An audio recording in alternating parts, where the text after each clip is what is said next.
अपने शरीर में छिपी हुई शक्तियों को जगाने के लिए नाजी अधिकारी ने मैग्नेटो से कहा कि वह 3 सेकंड के अंदर टेबल पर रखे सिक्के को हिलाए, वरना वह उसकी मां को गोली मार देगा। हालांकि छोटा लड़का पूरी ताकत लगा देता है, लेकिन टेबल का सिक्का बिल्कुल भी नहीं हिलता। काउंटडाउन खत्म होते ही नाजी अधिकारी बिना झिझक ट्रिगर दबा देता है। अपनी मां की मौत को अपनी आंखों के सामने देखकर मैग्नेटो का गुस्सा फूट पड़ता है। उसने टेबल पर रखी घंटी को टेढ़ा मुड़ाकर तोड़ दिया। नाजी अधिकारी इस दृश्य से बेहद उत्साहित हो जाता है और मैग्नेटो के बदले की कोशिशों को देखकर उसे और उकसाता है, मगर अपनी शक्तियों पर पूरा नियंत्रण न होने की वजह से मैग्नेटो अपने मकसद में कामयाब नहीं हो पाता। गुस्से में उसने पास खड़े 2 हेलमेट वाले सैनिकों पर गुस्सा निकाला और पल भर में उनके सिर चकनाचूर कर दिए। गुस्सा मानो मैग्नेटो की शक्तियों की चाबी बन चुका था। उसकी दहाड़ के साथ साथ पूरे कमरे में धातु के सामान बेकाबू होकर उड़ने लगे। नाजी अधिकारी यह देखकर रोमांचित हो जाता है और उसी सिक्के को तोहफे के रूप में मैग्नेटो को देता है, पर उसे क्या पता था कि यही सिक्का एक दिन उसकी जान ले लेगा। दूसरे विश्व युद्ध के बाद नाजी अधिकारी गायब हो गया। मैग्नेटो अपनी मां की मौत का बदला लेने की आग में बड़ा हुआ। 18 सालों तक उसने अपनी शक्तियों पर कड़ी मेहनत की ताकि एक दिन ब्लैक किंग को अपने हाथों से मार सके। कुछ समय बाद उसे पता चला कि एक नाजी सैनिक जिसने ब्लैक किंग के साथ मिलकर काम किया था जिंदा है। मैग्नेटो ने उसे ढूंढ निकाला, लेकिन सैनिक ने उसकी बाह पर बने यहूदी नंबर को देखकर शक कर लिया और छुरा निकाल लिया, लेकिन वो मैग्नेटो के सामने टिक नहीं सका। चंद पलों में ही उसने जान गंवा दी। मैग्नेटो ने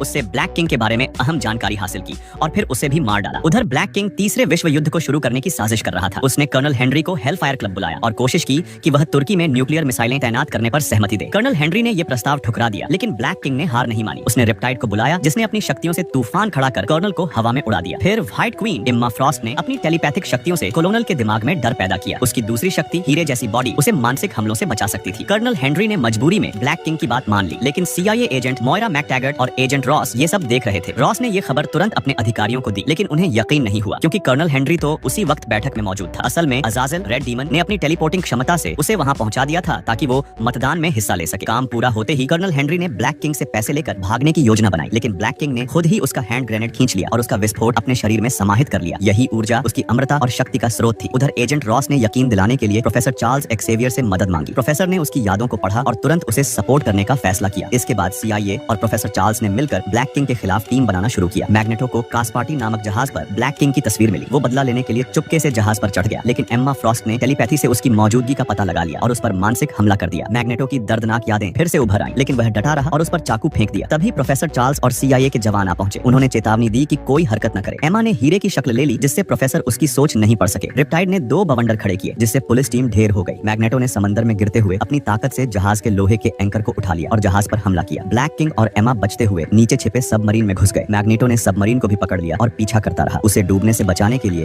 प्रोफेसर चार्ल्स ने कूदकर उसकी सोच में दाखिल होकर उसे बचाया। यही दोस्ती की शुरुआत थी, जहां से एक्समैन की कहानी शुरू होती है। फिर सब लोग CIA के एक ठिकाने पर पहुंचे, जहां उनकी मुलाकात बीस्ट हैंक से हुई। वह अपनी शक्तियों को छुपाकर जी रहा था, लेकिन अब उसे अपनापन महसूस हुआ। उसने प्रोफेसर चार्ल्स के लिए एक मशीन बनाई जो